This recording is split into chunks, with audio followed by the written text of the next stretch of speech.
देखा था कि यूरी को अब ये पता चल चुका था कि किम जंग दुहान फैमिली से रिलेटेड है और किम जंग के डैड ने ही उसके डैड के केस में एविडेंस छुपाया था। ये सब जानने के बाद यूरी बहुत ज्यादा हर्ट होती है और किम जंग को खुद से दूर रहने को बोलती है। नेक्स्ट सीन में हम देखते हैं कि यूरी को डिसिप्लिनरी कमेटी के सामने बुलाया गया था क्योंकि उसने अटॉर्नी एट लॉ एक्ट को ब्रेक किया था, क्योंकि उसके एम्प्लॉय जून ने उसके कैफे में लीगल एडवाइस दिया था जबकि वो अभी लॉयर बना नहीं था।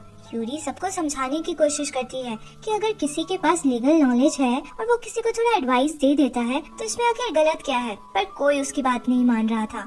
तभी किम जंग वहाँ आता है और सारा ब्लेम खुद पे लेकर कहता है कि लॉ उसने तोड़ा था। उसने कैफे में आए एक आदमी को लीगल कंसल्टेशन दिया था रजिस्ट्रेशन कराने से पहले, पर उसके तुरंत बाद ही उसने रजिस्ट्रेशन करा भी लिया था। पर किम जंग के ब्लेम लेने के बाद भी यूरी का लाइसेंस सस्पेंड कर दिया जाता है। बाहर निकलकर किम जंग यूरी से बात करने की कोशिश करता है, पर यूरी बहुत गुस्से में थी। आखिर किम जंग ने इतने सालों से सच छुपाकर जो रखा था। किम जंग कहता है कि वो कोई भी पनिशमेंट लेने को रेडी है, तो यूरी कहती है कि वेट करो, अभी तो मैं तुम्हें पनिश भी नहीं करना चाहती। यूरी अपने कैफे में थी, तभी किम जंग के दोनों टेनेंट्स वहाँ रोते हुए आती हैं। वो लोग बहुत ज्यादा परेशान थे। असल में उन लोगों ने पहले $6000 स्टॉक्स और डिजिटल करेंसी में इन्वेस्ट किया था। पहले उन्हें $1000 प्रॉफिट हुआ तो उन लोगों ने और भी पैसे इन्वेस्ट किए और अब वो लोग $50000 लॉस में थे। उन लोगों ने अपनी सलून वाली की बातों में आकर इन्वेस्ट किया था और उससे बहुत गुस्सा थे। उनका कहना था कि सलून वाली ने ये बताया नहीं था कि वॉलेट में प्रॉफिट आने के बाद उसे कैश आउट कैसे करते हैं। यूरी फिर उस सैलून वाली से मिलने जाती है तो वो अलग गुस्से में थी क्योंकि उन टेनेंट्स ने आकर उससे भी झगड़ा किया हुआ था। ये बताती है कि इसने उनको बोला कि चिंता मत करो, अभी लॉस में है तो क्या हुआ, दाम बढ़ जाएगा, पर वो लोग समझने को रेडी ही नहीं थे। फिर ये अपनी किसी टीचर के बारे में बताती है जिससे ये इन्वेस्टमेंट एडवाइस लिया करती है। उस टीचर को स्टॉक और क्रिप्टो की नॉलेज तो थी ही, बल्कि वो फ्यूचर भी बताता था। ये जानकर यूरी उस टीचर के पास जाती है जो एक शामन की तरह था। वो यूरी को देखकर कुछ कुछ ऐसी बातें बताने लगता है जो यूरी के साथ हो चुका था, बल्कि उसके पैनिक अटैक्स के बारे में भी बता देता है। फिर वो यूरी से कहता है कि तुम्हारे लिए 2 आदमी आपस में लड़ेंगे, पर तुम्हें दोनों को ही अवॉइड करना होगा। यूरी मन में सोचती है कि उसकी लाइफ में तो एक ही आदमी है। अगले सीन में हम देखते हैं कि किम जंग कैफे के सामने ही बैठा था। तभी कुछ लोग आकर उससे कहते हैं कि दुहान ग्रुप के चेयरमैन उससे मिलना चाहते हैं जिनसे वो 20 सालों से नहीं मिला था। चेयरमैन कहते हैं मुझे तो लगा था कि तुम में कोई एम्बिशन, कोई वर्क एथिक कुछ नहीं है। मैं सोचता था कि तुम आखिर किस पे गए हो, पर तुम सच के लिए अपने फादर के अगेंस्ट चले गए। किम जंग कहता है मेरा ऐसा कोई इंटेंशन नहीं था। तो चेयरमैन कहते हैं तब तुमने ऐसा किसके लिए किया, उस लॉयर लड़की के लिए? किम जंग ये सुनकर हैरान होता है। तो चेयरमैन कहते हैं तुम्हें क्या लगा था मैं अपने ग्रैंडसन के बारे में कुछ पता नहीं रखता हूँ? चेयरमैन फिर किम जंग से कहते हैं कि बहुत हो गया, अब तुम दुहान के लिए आकर काम करो। तुम इतना डैमेज कर चुके हो तो अब चीजें ठीक भी तुम ही करोगे। दुहान में जो कुछ भी गलत हो रहा है उसे तुम सुधार दो। इधर लीपियन को पता चलता है कि उसके डैड ने किम जंग को दुहान आकर काम करने का ऑफर किया है, तो वो गुस्से में पागल जैसा होने लगता है और चिल्लाने लगता है कि जब उनके पास उनका बेटा है तो वो उसे क्यों बुलाना चाहते हैं। लीपियन वैसी ही हालत में अकेला कहीं जाना चाहता था तो उसका ड्राइवर कहता है कि वो उसे ले जाएगा। लीपियन सीधा कैफे आता है जहाँ यूरी अकेली थी। यूरी उसे वहाँ से जाने को बोलने लगती है पर वो नहीं जाता। बोलने लगता है आज मैं बहुत गुस्से में हूँ, मुझे लगा तुम्हें देखकर मेरा मूड अच्छा हो जाएगा, इसलिए मैं चला आया। यूरी पुलिस को कॉल करने लगती है तो लिपियन उसके हाथ से फोन ले लेता है और चिल्लाने लगता है कि तुम मेरे साथ ऐसा कैसे कर सकती हो, मैं तो बस बात कर रहा था तुमसे, और यूरी का फोन फेंक देता है। यूरी लिपियन को ऐसे चिल्लाते देखकर थोड़ा डर रही थी, फिर भी उसे वहाँ से जाने को कहती है तो लिपियन और पास आ जाता है तो यूरी अपने सिर से उसके नाक में जोर से मारती है और अपना फोन ढूंढने लगती है, पर लिपियन आकर उसे रोक लेता है और गले से पकड़कर दूसरी तरफ धक्का दे देता है। लिपियन गुस्से में पागल सा हो रहा था, तभी किम जंग वहाँ आ जाता है और उसे मारता हुआ बाहर ले जाता है। दोनों को लड़ता देख यूरी को उस शामन की बात याद आती है जिसने कहा था कि तुम्हारे लिए 2 आदमी लड़ने वाले हैं। यूरी फिर पुलिस को कॉल करके बुलाती है और वो लोग लिपियन को अरेस्ट करके ले जाते हैं। यूरी फिर अंदर आके बैठती है तो किम जंग अंदर आता है। यूरी उसे जाने को कहती है, वो नहीं जाता तो यूरी खुद बाहर जाने लगती है। किम जंग उसे रोकता है और कहता है कि वो उससे बहुत प्यार करता है। उसे डर था कि वो कभी उससे देख नहीं पाएगा, इसलिए उसने ये सब किया। किम जंग कहता है सॉरी तुम्हें प्यार करने के लिए, क्योंकि तुम्हें प्यार करना मैं डिजर्व नहीं करता हूँ। यूरी कुछ नहीं बोलती और वहाँ से निकल जाती है और बाहर निकलकर जोर जोर से रोने लगती है। अगले दिन यूरी उस शामन से मिलने पहुँचती है तो शामन बोलता है कि इस सिचुएशन से निकलने के लिए स्पेशल पूजा करनी होगी। यूरी जब कैफे पहुंचती है तो वही सैलून वाली वहां आकर बहुत रोने लगती है, क्योंकि जिन स्टॉक्स में उसने इन्वेस्ट किया था वो डिलिस्ट हो चुका था। सीन शिफ्ट होता है और हम देखते हैं कि यूरी पुलिस स्टेशन में है जहाँ लोगों की भीड़ लगी हुई है। ये सारे लोगों को उस शामन ने बेवकूफ बनाकर स्टॉक्स में इन्वेस्ट करवाया था और वो सारे स्टॉक्स डिलिस्ट हो चुके थे। वहाँ पार्ट भी पहुँचता है, वो भी इस फ्रॉड में फंसा था। वो यूरी से पूछता है तुम भी? तो यूरी बताती है कि उसने पूजा कराने के लिए उस शामन को $3000 दिए हैं। फिर वहाँ किम जंग भी पहुँचता है जो पार्क के बुलाने पे आया था। उसको देखकर यूरी छुपने लगती है और इस चक्कर में गिर भी जाती है। फिर सब लोग कैफे में जमा होते हैं। किम जंग यूरी को छोड़कर बाकी सबको डांटने लगता है कि तुम लोग उस शामन के चक्कर में कैसे आ सकते हो। सियोन यूरी को डांटने लगती है कि तुम तो लॉयर हो, फिर उस शामन को पूजा कराने के लिए इतने पैसे दे आई। यूरी को डांट खाता देख किम जंग सियोन से कहने लगता है कि अच्छा छोड़ो, इंसान से गलती तो होती ही है, विक्टिम को ब्लेम करने से क्या फायदा। कुछ समय बाद किम जंग आकर बताता है कि उस शामन पर पहले भी फ्रॉड के 10 केसेस दर्ज है। यूरी किम जंग से उन केसेस को देखने को कहती है। किम जंग उसे अपने साथ चलने को कहता है। दोनों किम जंग के पब्लिशर दोस्त के यहाँ पहुँचते हैं जो उसके कॉमिक्स पब्लिश किया करता था। वहाँ यूरी को ये समझ आ जाता है कि किम जंग ही वो विसल ब्लोअर है जिसने कॉमिक्स लिखा है। वो उससे इस बारे में पूछ के बोलती है कि गलती मेरी भी है, तुम अकेले सब कुछ करते रहे, तुम्हारे लिए कितना मुश्किल होगा सब कुछ मुझे बताना। फिर वो पब्लिशर आकर बताता है कि उस शामन का नाम मारू है, उसने बहुत सारे फ्रॉड किए हैं, real estate fraud, insurance fraud और भी बहुत कुछ। 5 साल पहले जेल में उसे कुछ अजीब सी बीमारी हुई और उसके बाद एक आत्मा ने उसे पजेस कर लिया। कौन आर्टिस्ट तो वो था ही, स्पिरिचुअल पावर्स आने से वो और भी ज्यादा लोगों को स्कैम करने लगा। पब्लिशर ने ये भी पता कर लिया था कि वो शामन अभी कहाँ है। अगले सीन में हम देखते हैं कि किम जंग एक कसिनो पहुंचता है जहां मारू था और उसके टेबल पर ही जाकर बैठता है। उसके रेंटर्स भी वहां थे और सब लोग मारू को चीटिंग से हराने लगते हैं। पर बाद में उसे समझ आ जाता है कि किम जंग चीटिंग कर रहा है। वो चाकू लेकर आगे आता है तो यूरी किम जंग के सामने आ जाती है और यूरी को बचाने के लिए पार्क सामने आ जाता है। उसके बाद तो सब लोग आपस में लड़ने लगते हैं, पर तभी सियोन दूसरे पुलिस वालों के साथ आकर मारू को अरेस्ट कर लेती है और फिर सबको बताती है कि मारू के सारे बैंक अकाउंट सीज हो गए हैं, तो विक्टिम्स को उनके सारे पैसे वापस मिल जाएंगे। ये सुनकर सब लोग खुश हो जाते हैं। तभी किम जंग को लिपियन का कॉल आता है। वो बताता है कि जो एविडेंस किम जंग को अपने डैड और दोहान के अगेंस्ट मिले थे वो असल में उसके डैड ने ही उस तक पहुंचाया था। चीफ प्रोसिक्यूटर ने इतने सालों तक एविडेंस रखा था क्योंकि उनको पता था कि एक दिन सब सामने जरूर आएगा। इधर लिपियन मीडिया के सामने ये एक्सेप्ट करता है कि फायर इंसिडेंट में दोहान ग्रुप ने चीफ प्रोसिक्यूटर पे प्रेशर डालकर एविडेंस छुपाया था। लिपियन सारा ब्लेम अपने डैड दोहान के चेयरमैन पे डाल देता है और कहता है कि उसे तो पता भी नहीं था कि चेयरमैन और चीफ प्रोसिक्यूटर आपस में रिलेटेड हैं। अपने डैड के बारे में जानकर किम जंग बहुत परेशान हो गया था क्योंकि इतने साल तक उन्होंने भी बात छुपाई थी उससे। यूरी फिर किम जंग से कॉल कर कर पूछती है कि वो कहाँ था, पर दोनों रोड के आर पार ही थे। किम जंग रोता हुआ माफी मांगता है और कहता है कि अब मुझे समझ आ रहा है कि किसी से सच छुपा कर रखने से दूसरे इंसान को कैसा फील होता है। बात करते हुए फिर दोनों रोड के बीचों बीच आ जाते हैं। तभी दूर से एक कार बहुत तेजी से उनकी तरफ आता है और यूरी को धक्का मारती हुई निकल जाती है। किम जंग यूरी को ऐसे देखकर पैनिक करने लगता है और मदद के लिए पुकारने लगता है। यूरी को फिर हॉस्पिटल ले जाया जाता है। यूरी को होश आता है तो वहाँ युनगैंग और जून थे। दोनों बताते हैं कि शायद एक ड्रंक ड्राइविंग का केस है। यूरी किम जंग के बारे में पूछती है कि वो कहाँ है। दूसरी तरफ हम किम जंग को देखते हैं जो पुलिस स्टेशन में पुलिस वालों पे चिल्ला रहा था क्योंकि अब तक वो लोग उस ड्राइवर को ढूंढ नहीं पाए थे जिसने यूरी को धक्का मारा था।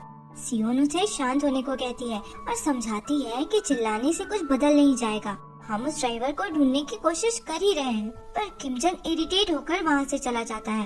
इधर हॉस्पिटल में यूरी परेशान हो रही थी कि दोनों हाथ टूट जाने से वो वॉशरूम कैसे जाएगी। उसके सभी जानने वाले उससे मिलने आ रहे थे पर वो किम जंग को ढूंढ रही थी जो अब तक नहीं आया था। किम जंग सीधा लिपियन के यहाँ पहुँचता है उसे मारने, पर लिपियन के आदमी उसे पीट देते हैं। लीपियन को यूरी के एक्सीडेंट के बारे में कुछ नहीं पता था। लीपियन किमजंग से कहता है कि मुझे तुमसे प्रॉब्लम है, यूरी से नहीं। यूरी को नींद नहीं आ रही थी तो वो हॉस्पिटल के बाहर आकर खड़ी हो गई थी। तभी किमजंग वहाँ आ जाता है और उसे अंदर चलने को कहता है। किमजंग की हालत देख यूरी उससे पूछने लगती है कि ये तुम्हें क्या हो गया है। तो किमजंग गुस्सा करने लगता है कि तुम अब भी मेरे बारे में क्यों सोच रही हो, मेरी वजह से ही तो तुम्हारी ऐसी हालत हो गई है। यूरी कहती है कि इसमें तुम्हारी कोई गलती नहीं थी। तो किमजंग कहता है कि तुम्हें क्या लगता है ये कोइंसिडेंस था कि खाली सड़क में इतनी तेजी से अचानक से कार आ गई, वो भी ऐसी कार जिसका रजिस्ट्रेशन किसी फेक नाम से है। किमजंग थोड़ा इमोशनल होकर कहता है, प्लीज तुम दूसरों की चिंता करना छोड़ो और अपनी चिंता करो। यूरी उसे अपनी तरफ खींच के बोलती है, मैं ठीक हूँ, मैं अपना ध्यान रखूंगी। नेक्स्ट सीन में हम देखते हैं कि किमजंग यूरी को हॉस्पिटल से रिलीज कराकर अपने साथ ले जा रहा था अपने यहाँ, ये बोलकर कि वहाँ रहने से तुम्हें कैफे जाने में भी आसानी होगी। यूरी नहीं जाना चाह रही थी, ये बोलकर कि उसे किसी से डर नहीं लगता, वो मैनेज कर लेगी। दोनों यही झगड़ा करते हुए ऊपर तक पहुँचते हैं तो वहाँ किमजंग की मॉम उनका वेट कर रही थी, जिसे देखकर दोनों हैरान रह जाते हैं। वो कहती है कि वो अपना घर छोड़कर आ गई है और अब किमजंग के साथ ही रहेंगी, क्योंकि इतने सालों से उनके हस्बैंड ने उनसे इतना बड़ा सच छुपा कर रखा था। कैफे में किमजंग यूरी को अपने हाथ से खिला रहा था तो यूरी को थोड़ा अजीब लग रहा था। वो धीरे से बोलती है, क्या कर रहे हो, तुम्हारी मॉम देख रही है। तो उसकी मॉम कहती है, मुझे कोई दिक्कत नहीं है। नेक्स्ट सीन में फिर हम देखते हैं कि यूरी के पास एक क्लाइंट आई थी कंसल्टेशन के लिए। वो बताती है कि उसकी मॉम बहुत पहले गुजर चुकी है और उसके डैड हॉस्पिटल में बहुत बीमार पड़े हुए हैं। कुछ समय पहले उसके डैड ने उसके भाइयों के लिए वसीयत छोड़ा था बिना उसे बताए, जिसमें उन्होंने अपना बिजनेस उसके बड़े भाई को दिया, बड़ा सा घर दूसरे भाई को, और उसके लिए बस थोड़ी सी जमीन उसके होम टाउन में छोड़ा, जबकि सालों से बस वही उनकी देखभाल कर रही थी। यूरी उसे एडवाइस देती है कि जब वो इतने सालों से उनकी देखरेख कर रही है तो वो सक्सेसर के लिए क्लेम कर सकती है, क्योंकि सक्सेसर के लिए पोजीशन फिक्स होती है, उसे वसीयत से फर्क नहीं पड़ता। एक्सीडेंट के बाद से किमजंग यूरी को लेकर ओवर प्रोटेक्टिव हो गया था, इतना केयर करता था जितना तो पेरेंट्स अपने बच्चों का ना करे। उसे कुछ भी नहीं करने देता था, जिसकी वजह से उसके आसपास के लोग सब इरिटेट हो चुके थे, यूरी तो बहुत ज्यादा। आखिर एक दिन यूरी बोलती है कि तुम इतना ओवर प्रोटेक्टिव होना कब बंद करोगे, मैं अपना ध्यान रख सकती हूँ और मैंने तुम्हें माफ नहीं किया है, तुमने 17 सालों तक मुझसे झूठ बोला, और ये जानते हुए कि मेरे डैड की डेथ कैसे हुई, मैं तुमसे क्लोज कैसे हो सकती हूँ, इसलिए यहाँ से चले जाओ, मुझे अकेला छोड़ दो। किमजंग चुपचाप वहाँ से निकल जाता है और सीयून को यूरी के पास आने के लिए कॉल करता है। उसके आने पर यूरी उसे हक कर रोने लगती है। सीयून यूरी को समझाती है और थोड़ा काम करती है। नेक्स्ट सीन में हम देखते हैं कि लीपियन अपने डैड से मिलने आता है। दोनों के बात से ये क्लियर था कि चेयरमैन लीपियन को बिल्कुल पसंद नहीं करते और बेटे की तरह ट्रीट भी नहीं करते थे। वो कहते हैं कि मुझे तुम्हें दुहान में आने ही नहीं देना चाहिए था। लीपियन कहता है कि अगले शेयर होल्डर्स मीटिंग में वो लोग आपको चेयरमैन से हटाने वाले हैं और फिर दुहान ग्रुप मेरा होगा। किमजंग को अब भी लीपियन पे एक्सीडेंट के लिए शक था और वो उसके अगेंस्ट एविडेंस ढूंढने में लगा हुआ था। किमजंग वापस आता है तो चेयरमैन उसका वेट कर रहे थे। वो फिर से उसे दुहान ज्वाइन करने के लिए कन्विंस करने लगते हैं और बोलते हैं कि तुम क्या चाहते हो, सब कुछ उस लीपियन को मिल जाए। किमजंग मना करता है तो वो बोलते हैं तुम और तुम्हारे डैड एक जैसे हो, अपॉर्चुनिटीज मिलने पे समझते नहीं हो। दूसरी तरफ यूरी की क्लाइंट फिर से उसके पास आती है और कहती है कि वो अपने हिस्से के लिए लड़ना चाहती है और इसलिए वो यूरी को हायर करना चाहती थी। यूरी उससे कहती है कि इस केस के लिए उसे किसी ऐसे लॉयर से मिलना चाहिए जो इनहेरिटेंस वाले केसेस से डील करता हो, और वो यूरी को ही हायर करना चाहती थी। इस क्लाइंट का नाम ही यून था। वो और यूरी बात ही कर रहे थे कि उसके दोनों बड़े भाई वहाँ जाते हैं और उस पर चिल्लाने लगते हैं कि अभी तो डैड हॉस्पिटल में ही है और तुम पैसों के चक्कर में पड़ गए, तुम्हें तो एक पैसा नहीं मिलेगा। वो लोग आपस में बहुत झगड़ा करने लगते हैं। यूरी उन्हें रोक ही नहीं पा रही थी तो यून गैंग सब पे बहुत सारा कॉफी फेंक देता है और चिल्लाकर कहता है कि लड़ना है तो कैफे के बाहर जाओ। यून फिर यूरी से माफी मांगती है और कहती है मैं लालची नहीं हूँ, मेरे डैड की कंपनी की सिचुएशन एक बार बहुत बुरी हो गई थी, उसके लिए मैंने कॉलेज जाने का प्लान छोड़ दिया और अपने डैड के लिए काम करने लगी। 30 साल की एज के बाद मैंने कॉलेज कंप्लीट किया। हीयून फिर बताती है कि उसकी शादी होने वाली थी पर उसके बॉयफ्रेंड की फैमिली ने मना कर दिया क्योंकि वो शादी के तुरंत बाद बेबी नहीं कर सकती थी क्योंकि वो तो कॉलेज ही जा रही थी उस समय। उसके बाद उसकी मॉम बीमार पड़ गई। वो 10 सालों तक उनके साथ रही, उनकी देखभाल करती रही, पर उसकी मॉम को अपने बेटों से ही मतलब था और अभी भी यही हो रहा है। उसके डैड सब कुछ उसके भाइयों को देना चाहते थे। हीयुन की कहानी सुनकर सब लोग थोड़ा इमोशनल हो जाते हैं। यूरी कहती है कि वो उसका राइटफुल शेयर दिलाने में हेल्प करेगी। ये सुनकर सब लोग खुश हो जाते हैं। किमजंग वापस आता है तो उसकी मॉम नहीं थी। वो हर जगह उन्हें ढूंढने लगता है तो पता चलता है कि वो पूरी ड्रंक होकर यूरी और बाकी लोगों के साथ नाच रही थी। किमजंग बड़ी मुश्किल से उन्हें अपने घर तक ऊपर लेकर आता है। किमजंग फिर यूरी को उसके घर पहुंचाता है। यूरी भी पूरी ड्रंक थी तो उसके ऊपर चढ़ के बैठ जाती है और उसे किस करने के लिए आगे आती है, पर किमजंग उसे रोक लेता है और कहता है जब तुम मुझे माफ कर दोगी तब हम किस करेंगे। यूरी थोड़ा रोने लगती है ये बोलकर कि वो दिन कब आएगा। अगले दिन यूरी जब सो के उठती है तो किमजंग और उसके मॉम दोनों वहाँ थे। किमजंग रात में वहीं सोया था, पर अब यूरी के मॉम के आ जाने पे वो निकल जाता है। यूरी की मॉम उसे समझाती है कि उसे किमजंग को माफ कर देना चाहिए। अगर वो अपने मन में इतना गुस्सा लेकर रहेगी तो उसके डैड को शांति कैसे मिलेगी। दूसरी तरफ हम देखते हैं कि यूरी की क्लाइंट हीयुन हॉस्पिटल पहुंची तो उसके डैड की हालत बहुत बिगड़ी हुई थी। वो डॉक्टर्स को बुलाती है और फिर रोते हुए यूरी को कॉल करती है और कहती है कि उसे समझ नहीं आ रहा है कि वो क्या करे। उसके भाई उसका फोन भी नहीं उठा रहे। यूरी तुरंत हॉस्पिटल पहुंचती है और अपने नंबर से उसके भाई को कॉल ट्राई करती है, पर वो नहीं उठाता। उनके भाई अपने डैड के घर पे उनके सारे फर्नीचर्स बेच रहे थे, ये बोलकर कि अब वो यहाँ रहने थोड़ी आएंगे। उस दौरान उन्हें एक हिडन सेफ मिलता है तो वो लोग खुश होकर जोर जोर से हंसने लगते हैं।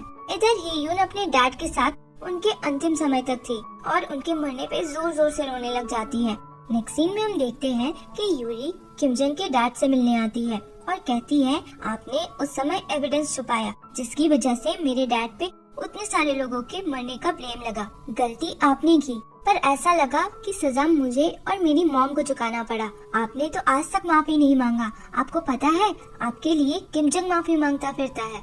यूरी अपने मन की सारी बातें बोलकर वापस आती है और किमजंग से मिलकर कहती है कि अब मेरे मन में तुम्हारे लिए कोई गुस्सा नहीं है। मैं नहीं चाहती बस इसकी वजह से हम अलग रहें, इसलिए मैं अपना गुस्सा और तुम अपना गिल्ट दोनों छोड़ देते हैं और हम मिलके उन लोगों को कोर्ट तक पहुंचाएंगे जिसने गलती की थी। कि किमजंग और यूरी आपस में बात कर रहे थे। यूरी कहती है कि जैसा उसके डैड के साथ हुआ है वैसा किसी और के साथ ना हो, इसके लिए ये जरूरी है कि लीपियन जैसा इंसान किसी भी कंपनी का सीईओ ना रहे। किमजंग थोड़ा सोचता है, फिर यूरी को अपना कबर्ड खोलकर दिखाता है जिसमें उसने दोहान और लीपियन के अगेंस्ट बहुत से एविडेंस और केस फाइल्स कलेक्ट करके रखा था। किमजंग कहता है लीपियन ने कंस्ट्रक्शन कंपनी के थ्रू बहुत से लोगों की जिंदगी बर्बाद कर दी है और अब तो उसे पूरा दोहान ग्रुप मिलने वाला है। किमजंग की मॉम छुपकर उन दोनों की बातें सुन रही थी तो किमजंग उन्हें सामने आने को कहता है। किमजंग अपनी मॉम से कहता है कि मुझे आपसे उन स्टॉक्स के बारे में बात करनी है जो आपको नानी से मिली है। अगले सीन में हम देखते हैं कि लीपियन दुहान के शेयर होल्डर्स मीटिंग में आता है तो वहाँ किमजंग अपनी मॉम और यूरी के साथ पहुँचता है। उन्हें वहाँ देखकर लीपियन हैरान रह जाता है और पूछता है कि तुम लोग यहाँ क्या कर रहे हो।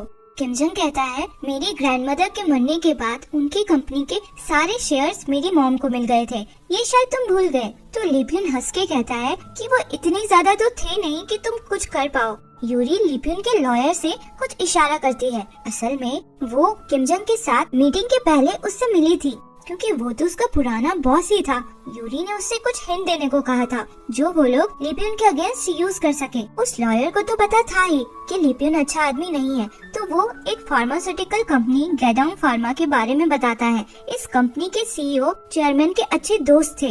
इस इंफॉर्मेशन के बेसिस पे ही किमजंग और यूरी ने अपना प्लान बनाया था। सारे दुहान कंपनी के शेयर्स मिला के लीपियन के पास 38.5% शेयर्स थे। चेयरमैन किमजंग की मॉम और आंट के शेयर्स मिलाने के बाद भी उनके शेयर्स कम थे। अगर उन्हें गैडोंग फार्मा के शेयर्स मिल जाते तो ये लोग जीत सकते थे।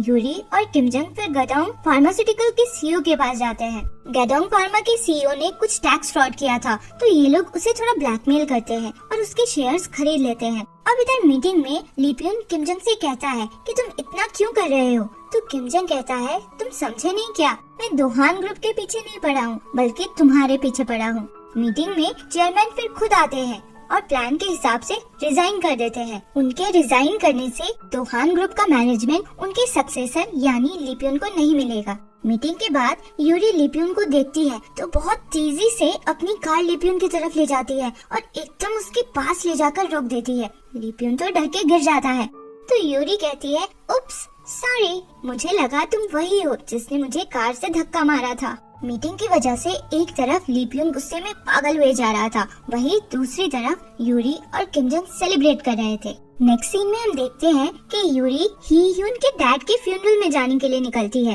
तो किमजंग भी साथ चलने की बात कहता है। वहाँ पहुंचकर वो लोग देखते हैं कि ही ह्यून के भाई उसे मार रहे थे। यूरी किसी तरह उसे बचाती है। ही ह्यून यूरी को एक पेपर का टुकड़ा देकर कहती है कि ये उसके डैड ने मरने के पहले उसे दिया था, पर वो समझ नहीं पा रही है कि इसमें क्या लिखा है। ही ह्यून ये भी बताती है कि उसके डैड के घर पे एक सेफ मिला है, पर कोई भी उस सेफ को खोल नहीं पा रहा है। उस पेपर में एक पजल लिखा था। यूरी और किमजंग कैफे आकर बाकी लोगों की मदद से उस पजल को सॉल्व करके एक पिन कोड निकाल लेते हैं। फिर दोनों आकर ही ह्यून को इस बारे में बताते हैं। ही ह्यून और उसके भाई तो उनके डैड के फ्यूनरल में बिजी थे तो ही ह्यून जाकर उन्हें पिन ट्राई करने को कहती है। वो लोग ही ह्यून के डैड के घर जाते हैं। युनगैंग और जून बाहर पहरा के लिए रुकते हैं और बाकी लोग अंदर जाते हैं। अंदर घुसने पे अलार्म एक्टिवेट हो गया था।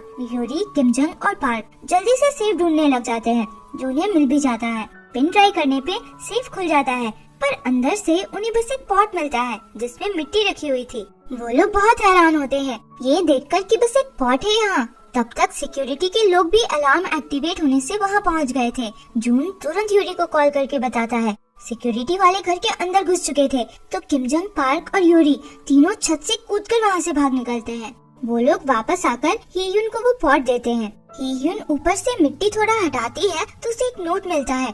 उस नोट में उसके डैड ने उसके लिए बहुत ही प्यारा सा पोएम लिखा हुआ था। सब लोग थोड़ा अफसोस कर रहे थे कि कुछ पैसा या कुछ कीमती चीज नहीं मिला तो ही ह्यून कहती है कि कोई बात नहीं, पता नहीं मैं इतने गुस्से में क्यों थी, शायद मैं बस ये जानना चाह रही थी कि डैड मुझे भी मेरे भाइयों के जितना प्यार करते हैं, पर डैड ने मेरे लिए पर्सनल नोट छोड़ा तो बस अब मुझे और कुछ नहीं चाहिए। ये लोग बात ही कर रहे थे तो किमजंग का पब्लिशर दोस्त आकर उसे अपने साथ चलने को कहता है। उसने उस अनरजिस्टर्ड कार का पता लगा लिया था जिससे यूरी को धक्का मारा गया था। दोनों उस जंकयार्ड जाते हैं जहाँ वो कार थी। जंकयार्ड का ओनर कहता है कि कार एक आदमी लेकर आया था, पर उससे ज्यादा उसे कुछ याद नहीं। वहाँ सीसीटीवी भी लगा था पर वो दिखाने को रेडी नहीं था। उसने अपनी जंकयार्ड में बहुत से इलीगल कार रखे हुए थे तो किमजंग उसे थोड़ा ब्लैकमेल करता है और तब जाकर वो सीसीटीवी दिखाने को रेडी होता है। सीसीटीवी में वो लोग उस आदमी को देखते हैं जो कार लेकर आया था। वो लोग उसे पहचानते तो नहीं थे पर उसका टैटू थोड़ा नोटिस करते हैं जो बहुत अलग सा था। दूसरे सीन में हम देखते हैं कि लिपियन का आदमी उससे कहता है कि हम पकड़े जा सकते हैं। ये सुनकर लिपियन थोड़ा घबराता है और कहता है कि उसको रास्ते से हटाओ, अगर उसने किमजंग को सब बता दिया तो किमजंग मुझ तक आ जाएगा और फिर मुझे किमजंग को भी हटाना पड़ेगा। इधर यूरी अब भी उस पोएम के बारे में सोच रही थी जिसे ही ह्यून के डैड ने उसके लिए लिखा था। उस पोएम में फ्लावर्स को लेकर कुछ लिखा था। तभी किमजंग यूरी के लिए फ्लावर्स लेकर आता है जिससे यूरी बहुत खुश होती है। फिर फूल देखकर यूरी को कुछ ध्यान आता है और वो हंसने लगती है। वो ही ह्यून और बाकी लोगों को उस फील्ड में ले जाती है जो ही ह्यून के डैड ने उसके लिए छोड़ा था। सबको यही पता था कि वो फील्ड वेस्टलैंड है जहाँ कुछ नहीं लग सकता, पर वो लोग वहाँ पहुँचते हैं तो उस फील्ड में फूल लहलहा रहे थे। ही ह्यून ये देखकर बहुत इमोशनल हो जाती है क्योंकि इतने सारे फूल उसके डैड ने सिर्फ उसके लिए लगा रखा था। सब लोग वहाँ बिजी हो जाते हैं। यूरी फिर किमजंग से पूछती है कि वो उसे कब से पसंद करता था तो किमजंग कुछ आंसर नहीं करता। तभी वहाँ एक लेडी आती है। ही ह्यून उस लेडी को पहचानती थी अपने बचपन से। वो लेडी उसे एक सूटकेस लाकर देती है ये बोलकर कि उसके डैड ने ये उसे देने को कहा था। वो लोग वही वाला पिन यूज करके बैग खोलने का ट्राई करते हैं तो बैग खुल जाता है और उसमें गोल्ड ब्रिक्स भरे हुए थे। सब लोग ये देखकर शॉक थे क्योंकि उस गोल्ड का अमाउंट करीब करीब $10 मिलियन था। उसमें से उन्हें ही ह्यून के डैड का एक वीडियो रिकॉर्डिंग में मिलता है जिसमें उन्होंने ही ह्यून के लिए मैसेज छोड़ा था और ये भी बताया था कि जो वसीयत उन्होंने पहले बनाई है वो अपनी इच्छा से नहीं बनाया था, उनके बेटों ने उनसे जबरदस्ती लिखवाया था। नेक्स्ट सीन में यूरी ही ह्यून के भाइयों को बुलाकर वो वीडियो दिखाती है और कहती है कि टेक्निकली तो तुम लोगों को एक पैसा नहीं मिलना चाहिए क्योंकि तुम लोगों ने अपने डैड को वसीयत लिखने के लिए फोर्स किया था, पर ही यून बहुत काइंड हार्टेड है, इसलिए वो सारे एसेट्स को इक्वली डिवाइड करना चाहती है। ही यून फिर यूरी को एज अ थैंक यू एक गोल्ड टोट देती है जो बहुत कीमती था और कहती है कि वो पैसों को अच्छे यूज में लाएगी। अगले सीन में हम देखते हैं कि यूरी वापस आती है तो उसे किम जंग का एक बुक मिलता है। उसमें एक बुकमार्क लगा देखकर उसे कुछ याद आता है। फ्लैशबैक सीन में हम देखते हैं कि जब यूरी और किम जंग कॉलेज में पढ़ा करते थे तब यूरी ने उसे ये बुकमार्क दिया था। फिर दोनों वॉक करते हुए एक बिल्डिंग के सामने गए थे। उस बिल्डिंग में एक रेस्टोरेंट था। यूरी को वो बिल्डिंग बहुत पसंद आया था और उसने कहा था कि उसका सपना है कि ऐसे ही किसी जगह में वो अपना ऑफिस खोले जहाँ लोग आकर उससे लीगल एडवाइस ले। ये याद आने पे यूरी भागकर कैफे से बाहर निकलती है और बिल्डिंग को देखती है तो उसे रियलाइज होता है कि ये तो वही बिल्डिंग है। फिर उसे किम जंग से रिलेटेड सारी बातें याद आने लगती है और उसे समझ आता है कि किम जंग उसे बहुत पहले से प्यार करता था। यूरी दौड़ के उसके घर जाती है पर वो वहाँ नहीं था तो उसे फिर पता चलता है कि वो अपनी मॉम के घर गया है तो वो वहाँ से कैब लेके निकलती है। किम जंग अपनी मॉम को उनके घर छोड़ने आया था क्योंकि उसकी मॉम वापस उसके डैड के पास जाना चाहती थी। किम जंग वहाँ से निकलता है तो उसे उसके दोस्त का कॉल आता है जो बताता है कि उस टैटू वाले आदमी का पता चल गया है। उस आदमी ने दुहान कंस्ट्रक्शन के किसी एम्प्लॉय का बहुत पहले मर्डर किया था और अब वो कहीं छुपा हुआ है। किम जंग ये सुनकर घबराहट में यूरी को कॉल करने लगता है। फिर हम उस टैटू वाले आदमी को देखते हैं। ली प्यून उसे चाकू मार देता है और कहता है कि मैंने तुमसे कहा था कि कोई एविडेंस नहीं छोड़ना। ली प्यून पागलों जैसा बिहेव कर रहा था और अपने आदमी से कहता है कि इस बार कोई सबूत मत छोड़ना। इधर यूरी किम जंग को ढूंढते हुए वहाँ तक पहुँच गई थी और किम जंग उस पे गुस्सा करता है कि मैंने तुमसे कहा था कहीं अकेले नहीं जाना तो तुम यहाँ क्या कर रही हो। यूरी उससे पूछती है कि तुम इतना पहले से मुझे कैसे प्यार कर सकते थे, तुमने कुछ बताया क्यों नहीं था। किम जंग कहता है मुझे क्या बताना चाहिए था, ये कि मैं तुमसे हमेशा से प्यार करता हूँ और अब मुझसे वेट नहीं किया जाता। मैं बस तुम्हें हक करना चाहता हूँ और तुम्हें किस करना चाहता हूँ। यूरी उसे अपनी तरफ खींचकर किस कर लेती है। किस करते हुए दोनों किम जंग के घर पे आ जाते हैं। दोनों बहुत इंटीमेट होने लगे थे। तभी दरवाजे पे नॉक होता है। सियोन अपने हस्बैंड के साथ आई थी। किम जंग और यूरी इग्नोर करते हैं कि शायद वो लोग चले जाएं, पर वो लोग नहीं जाते तो दोनों जल्दी जल्दी में अपने कपड़े उल्टे सीधे से ठीक करके बाहर आते हैं।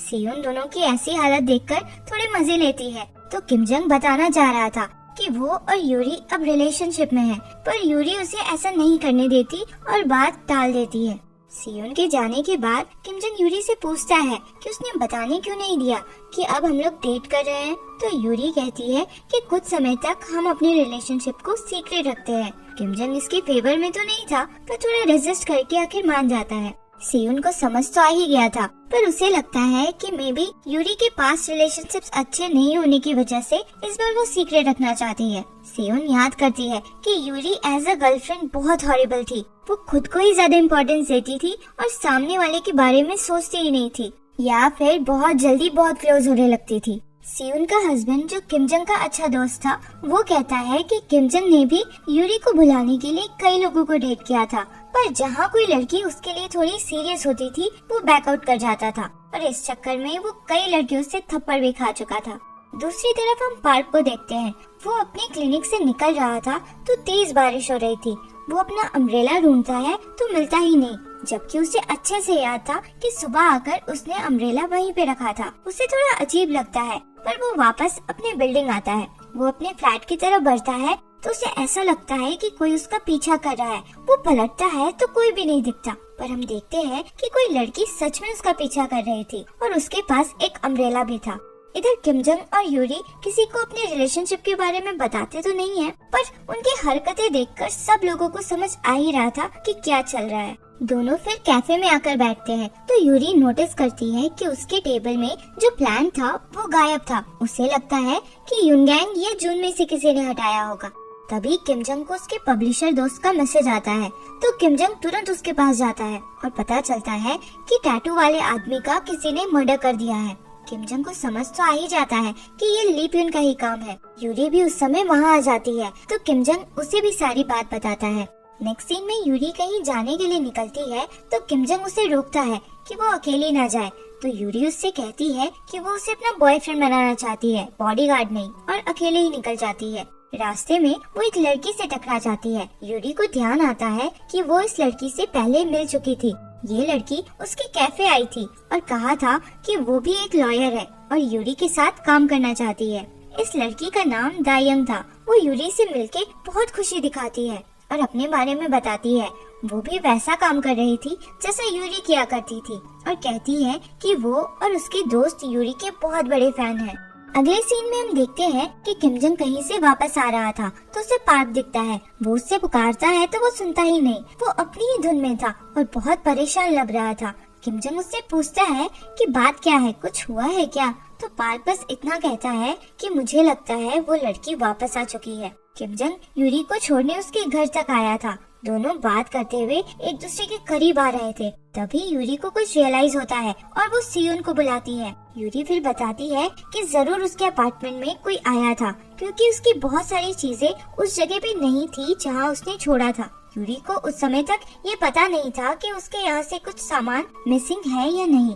वो लोग श्योर थे कि इन सब में जरूर लीपियन का ही हाथ होगा।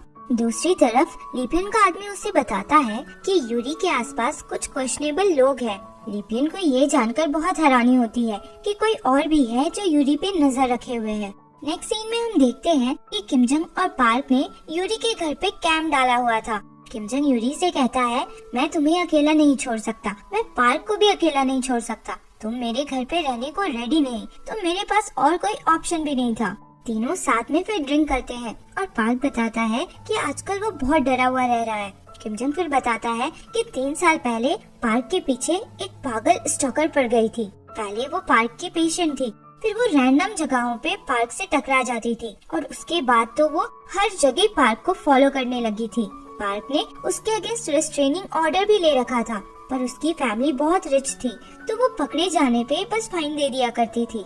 एक बार तो वो पार्क के घर घुस आई थी जिसके लिए वो ऑलमोस्ट जेल चली गई थी, पर पार्क ने उसे बचा लिया था क्योंकि उसके पेरेंट्स ने प्रॉमिस किया था कि वो लोग उसे अब्रॉड भेज देंगे। उसके बाद सब ठीक था, पर अब फिर से पार्क को वैसे ही फील होने लगा था जैसे कोई उसे फॉलो करता हो। अगले दिन पार्क और किम जंग को उसका दोस्त सीसीटीवी फुटेज दिखाता है जिससे पता चलता है कि कोई आदमी था जो पार्क का पीछा कर रहा था और ये सारे लोग प्लान बनाकर उसे रंगे हाथों पकड़ लेते हैं। इधर यूरी दायंग से मिलती है जो उसके लिए कॉफी लेकर आई थी। दायंग यूरी से कहती है कि वो बहुत प्रेटी लग रही है तो यूरी एकदम खुश हो जाती है। अचानक से दायंग कहती है कि उसे एक मीटिंग में जाना था पर वो अपना मटेरियल घर में भूल आई है क्योंकि वो बहुत एक्साइटेड थी यूरी से मिलने का सोचकर। वो कहती है कि उसका घर पास में ही है और यूरी को भी साथ ले जाती है। वहाँ यूरी को वो प्लांट दिखता है जो उसके कैफे से गायब हुआ था। ये प्लांट असल में उसे पार्क ने ही गिफ्ट किया था। तभी यूरी को चक्कर सा आने लगता है और उसी हालत में वो देखती है कि दायंग एक ड्रेस पहन के आई थी। यूरी को ध्यान आता है कि ये तो उसकी ड्रेस है जो उसके कबर्ड में था। वो समझ जाती है कि कॉफी में जरूर कुछ मिला था, पर तब तक वो बेहोश हो जाती है। दूसरी तरफ वो आदमी किम जंग और बाकी लोगों को बताता है कि वो किसी और के कहने पे पार्क को फॉलो कर रहा था। वो बताता है कि उसकी क्लाइंट एक फीमेल लॉयर है जिसने उसे पार्क और यूरी दोनों को ही फॉलो करने को कहा था। यूरी को थोड़ा होश आता है तो उसे पता चलता है कि उसके हाथ बंधे हुए थे और वो देखती है कि वॉल पे उसके और पार्क के फोटोज भरे हुए थे। यूरी समझ जाती है कि दायंग ही पार्क की क्रेजी स्टॉकर है। दायंग यूरी से चिढ़ रही थी क्योंकि उसे लग रहा था कि पार्क यूरी से प्यार करता है। यूरी उसे समझाने की कोशिश करती है कि पार्क के मन में उसके लिए कोई फीलिंग्स नहीं है, पर वो नहीं मानती और कहती है कि वो तुमसे प्यार करता है तो कोई बात नहीं, मैं बिल्कुल तुम्हारी तरह बन जाऊंगी तो वो मुझसे भी प्यार करने लगेगा। यूरी कहती है, तुम्हें क्या लगता है तुम प्यार में हो? ये प्यार नहीं है, बस जिद है, तुम सेल्फिश हो। दायंग ये सुन गुस्से में सीजर्स लेकर यूरी के पास आकर उसे डराने लगती है। तभी डोरबेल बजता है। यूरी बहुत शॉक्ड होती है ये देख के कि लीपियन अपने आदमियों के साथ आया था। यूरी पूछती है कि तुम यहाँ क्या कर रहे हो? तो लीपियन कहता है, मैंने सुना कोई पागल औरत ने तुम्हें पकड़ लिया है तो मैं तुम्हें बचाने आ गया, एक प्रिंस की तरह। उस समय मौका देख दायंग वहाँ से निकल जाती है। दूसरी तरफ किम जंग हर जगह यूरी को ढूंढ रहा था और उसके न मिलने से परेशान सा बैठा था। तभी उसे सियोन का कॉल आता है। वो उसे पुलिस स्टेशन बुलाती है और बोलती है कि यूरी यही है। किम जंग निकल जाता है। पार्क नहीं जाता क्योंकि वो देख लेता है कि दायंग उसकी क्लिनिक में है। वो ऊपर पहुंचता है तो वो अपनी फीलिंग्स कन्फेस करने लग जाती है। इधर किम जंग पुलिस स्टेशन पहुंचता है तो वहाँ लीपियन को देखकर उसे मारने के लिए रेडी हो जाता है। फिर उसे बताया जाता है कि लीपियन ने ही यूरी को बचाया है ये सुनकर किम जंग चिल्लाकर लीप्यून से पूछता है कि तुम चाहते क्या हो आखिर। लीप्यून कहता है मैं अब बदल चुका हूँ और मैं आखिर हूँ तो तुम्हारा अंकल ही, तो हमें अपनी लड़ाई भूलकर हाथ मिला लेना चाहिए। किम जंग उसका हाथ हटा देता है और कहता है कि तुम्हें क्या लगता है हमें पता नहीं कि तुम एक मर्डरर हो। लीप्यून पास आकर किम जंग के कान में कहता है अगर तुम लोग मुझे अकेला छोड़ोगे तो मैं भी तुम लोगों को अकेला छोड़ दूंगा। इधर पार्क दायंग से कहता है कि मैं ये सब खत्म करने आया हूँ और उसे जाने को कहता है। दायंग गुस्से में सीजर्स निकालकर खुद का गला काटने लगती है तो पार्क उसे रोकने के लिए चिल्लाता है। इधर किम जंग और यूरी पुलिस के साथ पार्क के पास ही आ रहे थे। पार्क दायंग को रोकता है तो वो उसे ही मारने की कोशिश करने लगती है, ये बोलकर कि हम साथ में जी नहीं सकते तो साथ मर जाएंगे। पर सियुन समय से पहुंचकर उसे अरेस्ट कर लेती है और ले जाती है। किम जंग बाद में दायंग से मिलने जेल में जाता है और कहता है मैं यूरी और पार्क का अटॉर्नी हूँ, इस बार तुम पिछली बार की तरह बच नहीं सकती। मैं तुम पे ब्रेकिंग एंड एंटरिंग, किडनैपिंग और अटेम्प्टेड मर्डर का चार्ज लगाने वाला हूँ और मैं ये श्योर करूँगा कि तुम अपने मरने तक उन दोनों को देख नहीं पाओ। लास्ट सीन में फिर हम देखते हैं कि किम जंग यूरी को घर छोड़ने आता है तो यूरी उसका हाथ पकड़कर अंदर ले जाती है। दोनों अंदर किस करने लगते हैं। फिर यूरी किम जंग से कहती है तुम अपने कपड़े खुद से हटाना चाहोगे या मैं हटाऊं? तो किम जंग कहता है जैसा तुम चाहो। और ये एपिसोड यही खत्म होता है। आगे क्या हुआ जानने के लिए मिलते हैं अगले एपिसोड में।